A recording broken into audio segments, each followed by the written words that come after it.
Environment's such a big factor. If there's environments that you're putting yourself into that they're not positive environments, and then that is affecting obviously different certain things in your life, it's very hard if you're addicted to alcohol or drugs or sex or whatever it is. If you're putting yourself into an environment that actually promote those things and actually include those things, it's going to be very hard, no matter how much willpower you've got, to keep that going long term if you're in those negative environments with those negative influences. So through going through your process, if there's someone listening to this that's struggling, what's your advice to them? Get help. You can't do it alone. And to be able to let go of shame. Shame's something that holds so many people back, especially in this area, from seeking help. So when somebody does go and seek help, or it's a matter of also dealing holistically with what is underneath that leads that person to continue to want to escape in whatever it is. Sometimes, when your brain is, kind of not wanting to do something, focus on, well, okay, if it's, how am I going to feel after it, right? And that can be positive or negative. So, if you feel like you need to have a drink or you feel like you need to put in a coping mechanism, well, what's a positive coping mechanism? So I talk about when you go to the gym. You wake up in the morning and the brain goes, oh, I'm going to sleep for another couple of hours. I'm not going to, you don't need to go to the gym. But if you focus on, how am I going to feel better? Am I going to feel better after an extra couple of hours sleep? Or am I going to feel better after a gym workout? Well, you're going to feel better after a gym workout, because if you sleep for another couple of hours, a lot of the time, you're going to wake up, and then your brain says to you, oh, you should have gone to the gym. Yeah. Right. And it's this, it's this cycle, and it's similar as well from a drug addiction or any kind of addiction perspective is, when you start to reflect, and this is where journaling comes in, when you start to reflect on your journey and what you're putting in place, and you go, okay, well, when I drink, the next day I don't feel great. Okay. So put in your mind that when you go to drink and you feel like you need that coping mechanism, don't focus on the feeling of, oh, I just need that drink, or I need to take something to help me cope. Focus on, do I want to feel how I know I'm going to feel tomorrow, when, as you say, that double whammy comes into place. Good point. Absolutely. And, I love with the journaling too, when you were talking, I was thinking that it's really like the silent listener. Yep. Isn't it? There's no judgment with a journal. Yep. No trying to fix. No trying to identify and go, oh, yeah, my dog died. I know how you feel when your dad died. Nothing coming back. And then you do read, like you said, you read back. And it's also good too, because then when you've had a good day or a good moment, you look back on that too and you think, wow. And the things that we worry about, with the studies showing that 97% of things that we worry about are unfounded or based on not fact. I've lived a lot of my life in struggling with fear and dread and worry, and not so much now. Like, I've really been able to combat that in the last, few years, but for many, many years. And when I would write down, even now, if I write down something I'm worried about, often I'll go back a week later and I'll think all those things just kind of sorted themselves out within a day or two, and I was so worried about them. So that's evidence. And I think that's what we need to have, is evidence that things can get better, and that what we always worry about not necessarily will always happen. Yep. Now, you've obviously done 4 decades of sobriety, which is phenomenal. Congratulations. Thank you.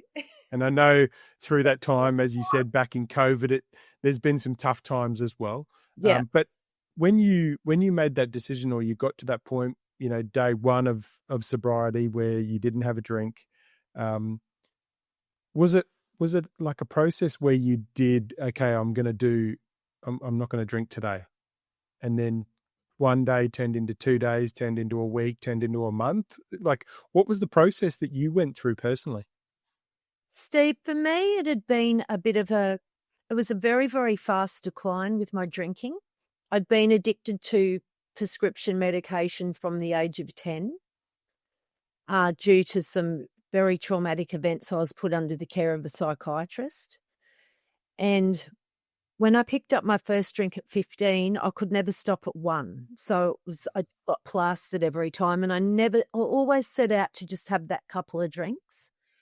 And it was just such a fast downhill slide for me that at 16, my parents, who were also in Alcoholics Anonymous, they said, I think you're an alcoholic. And my dad strongly encouraged me to come along to a couple of meetings with him to have a look. So I did that, but I didn't really identify with much other than the older sober members used to point at me and say, oh, I wished I'd found this at your age. If I did, I wouldn't have lost my family. I wouldn't have ended up in a mental asylum. I wouldn't have ended up killing that person. I wouldn't have lost my kids. I wouldn't have lost my business. And those things, really kind of stayed around in the back of my mind, even though I was still young. But I hit such a fast rock bottom, and I actually had an accidental overdose probably about 8 months before I stopped drinking. And I was so close to death that night, I actually was watching my body unconscious on the floor of a nightclub.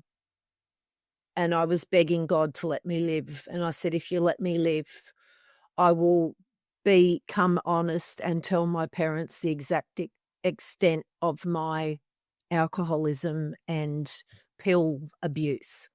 Mm. And I can't remember a lot about that time. And there's a lot that I still can't remember. But I was so depressed, so depleted, so hopeless. I basically, when I got given the second chance, because I was planning to end my life this day, and I heard a loud voice say, if you don't do it. If you hang on a bit longer, you'll find happiness one day. And I instinctively knew that I could never drink or touch drugs again. And if I did, it would be death. So it was like death or sobriety. Mm. And so I went in there thinking, if I want to see my 21st birthday, that's it. And I think it was total acceptance and surrender at that stage. And you don't see that's with a lot of people that come into the 12-step rooms, it takes a long time for them to get that acceptance and surrender. Yep. They're still looking for the easier, softer way. How can I make drinking or drug use work for me? They're still blaming things outside themselves. They refuse to look at themselves 100% and let the ego disappear and start to get humble and start to get a bit of humility and seek help. So for me, that's what it was like. But it was extremely hard because I was one of the 3 youngest people in the room at the time. There was 2 sisters that were a year and 2 years younger than me. And the thought of doing I was still a teenager. I was 18. The thought of doing my late teens in AA and thinking this is it for the rest of my life was just soul destroying, but it was that or death, and I wanted to live. Even though I had, planned to end my life, it wasn't that I wanted to die. It was that I just didn't know how to live anymore. And all of a sudden now I've got a program that showed me how to live and how to find life in abundance. And I wanted that, and I wanted to hang on to that with both hands. And so even though the prospect of never drinking again and going, as fun as it got was going to the movies on a Saturday night or an AA meeting, I thought, if that's what I've got to do, that's what I've got to do. And I didn't put myself in situations where I would be tempted. I cut off my old environment. All of these things that whatever they suggested, I did it because I was desperate enough to want change. And I think that's where so many people come undone, is they go back into their old environment and we become like the 5 people we hang out with the most. Yep. So if I want to stay sober, if I want to stay positive, I need to hang out with positive people who aren't active alcoholics. Yeah. Because nearly everyone I know drinks. So a lot of my friends drink, but they only have a couple. And if I ever do go out and someone has a bit more than that, I'm out of there. Yeah. Because I don't Yeah. want to put myself in temptation's way. Yeah. Environment's such a big factor Massive. Yeah. in how we feel. You know, I know people talk about it where they go, you know, okay, I'm a tradie. I go to the pub for a couple of drinks after work each day or whatever it is, right? Well, you know, and if someone's listening to this, if there's environments that you're putting yourself into that you're not really, or you kind of, they're not positive environments. Well, if you are going to the pub in the afternoon after work for a couple of beers, and then that is affecting obviously different certain things in your life, well, just ask, what could you be doing that puts you in a better environment? Could you chuck your gym gear in and go to the gym? Could you join a gym and could you go to the gym? Could you go for a swim? What could you do? You know, could you take, if you've got kids, could you take the kids out to the park and run around, or could you jump on a bike? What are the things that you could be doing that are more positive than putting you in an environment that, you know, it's very hard if you're, you know, addicted to alcohol or drugs or sex or whatever it is, if you're putting yourself into an environment that actually promote those things and actually include those things, it's going to be very hard, no matter how much willpower you've got, to keep that going long term if you're in those negative environments with those negative influences. Yeah, that's right. And, you know, even those things that don't require going to a place. So, for instance, gambling, online gaming, but online gambling's really massive for young guys at the moment. I've heard it described by people that I counsel as the other woman. Mm. So the partners or the wives of these young guys that are either gaming or gambling, it's like, I don't see my husband anymore. Yeah. And, you know, porn addiction, like, make yourself accountable to someone. If you're gambling, make yourself accountable to someone, because you can sit behind a screen and do those things. But if you're accountable to someone, it just makes such a difference in helping to curb that addiction, whatever it is. Yeah, that's right. And, you know, even those things that don't require going to a place. So, for instance, gambling, online gaming, but online gambling's really massive for young guys at the moment. I've heard it described by people that I counsel as the other woman. Mm. So the partners or the wives of these young guys that are either gaming or gambling, it's like, I don't see my husband anymore. Yeah. And, you know, porn addiction, like, make yourself accountable to someone. If you're gambling, make yourself accountable to someone, because you can sit behind a screen and do those things. But if you're accountable to someone, it just makes such a difference in helping to curb that addiction, whatever it is. Yeah. Kerrie, what do you think, through your experience and through working with people from an addiction, what do you think are some of the myths and misunderstandings when it comes to people that are struggling with addiction? I think one of the big ones is with alcohol. I mean, anyone can become addicted to drugs because the drugs themselves are addictive. And I heard a really sad story about a young tradie guy, had a fantastic family, you know, great work ethic, great job, and he'd had a back injury at work. And one of the guys on the work site said, "Oh, just try this. This will really help you." And it was ice, and just one go, and he was massively addicted to that and lost everything within a year. And I've just seen so many people fall into drug addiction because of the drugs being addictive. But with alcoholism, it's really a totally different thing. And I often get asked the question, Oh, I only drink on weekends, so that means I can't be an alcoholic, doesn't it? Or I only drink every month, and I only drink for 2 or 3 days at that time. That means I can't be an alcoholic, does it? Or I only have 2 a day. And so they're all myths, because what constitutes an alcoholic, from my 40 years of experience, is a few particular things. So, can people stop at one? Do they have a personality change? Do they continually live trying to control their drinking? Can they guarantee once they pick up that drink what's going to happen next? So, if the answer to all those questions is no, I can't guarantee. Yes, I do live trying to control my drinking.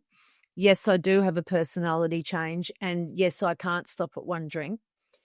That they're all that you definitely could have a problem. But I also talk about the 4 L's. So there's the love life, liver, livelihood, and the law. And of course, alcohol and drugs, affect relationships, even if somebody isn't dependent or have a problem, because it impairs the judgment and they can do things that step over their moral boundary while under the influence. And that could just be a one-off. But if consistently it starts to affect relationships, and partners or people that are close are mentioning that there's a problem and there's a, definite change when one's under the influence, then it's definitely a sign to start looking at the use and do I have a problem with it? Because there's nothing, drinking in moderation, is I know of a lot of people that drink in moderation and they're fine, and that's good for them. I'm glad they can have, I'd love to have 1 or 2, but I can't drink in moderation. And so then there's the livelihood. Is it affecting days off work? Affecting productivity? And if the answer to that is yes, well, then definitely there could be a problem. And then liver, any sickness or not feeling well, constant hangovers, liver problems. And then the law, that's usually the clincher that puts people to the rock bottom, not the relationships, not the marriage being on the line. So many people in the 12-step rooms have lost their marriage and they don't realise until after and it's too late. But it's the brush with the law. That is the real wake-up call. The DUI, domestic violence order. So through going through your process, Kerrie, if there's someone listening to this that's struggling, what's your advice to them? I think reach out to somebody who knows the journey. There's a lot of doctors that put people on mental health plans, and they're great if they're encouraging that person to seek help from the right clinician or the right therapist. Mental health plans don't support a lot of counsellors. So it's all about, and the way the system's set up now is to get into a good psychologist, there's at least a 6-month waiting list. And somebody who's trying to dry out or made that decision, I need to stop now, they can't wait 6 months, So there's rehabs, but seek out someone for therapy that understands the addiction journey, if that's what it is, whatever it might be, whatever the addiction is. And get help. You can't do it alone. So many people think that they can do it alone. Go and visit Alcoholics Anonymous or Narcotics Anonymous. Just sit in a meeting. You don't have to speak. Just go along and say you're a visitor and just listen to the stories and see whether you identify with anything. Look for the similarities and not the differences. And what else was I going to say then? So for anyone seeking help with addictions, that was the question, was it? Yeah, I think that's the big thing. And the other thing is to be able to let go of shame. I think shame's something that holds so many people back, especially in this area, from seeking help, and especially business people, CEOs that are struggling with doing cocaine at lunchtimes and drinking, after hours, and they're worried about, well, what if someone finds out that I've got a problem with addiction? What's going to happen to my reputation? Will I lose my job? Will I lose my status in the community? And I've had CEOs come up to me and talk to me about this, and also people that are really high up in different positions in the workforce, and they have a child that's a drug addict. And the shame, like, you can see the shame attached to that for them. And I think the thing to realise is that when you're struggling with addiction, it's actually a sickness, it's not a weakness. And people struggling with addictions are not bad people, they're sick people. And often it's trauma of some kind that has actually been the underpinning of that journey. So when somebody does go and seek help for that, it's a matter of also dealing holistically with what is underneath that leads that person to continue to want to escape in whatever it is.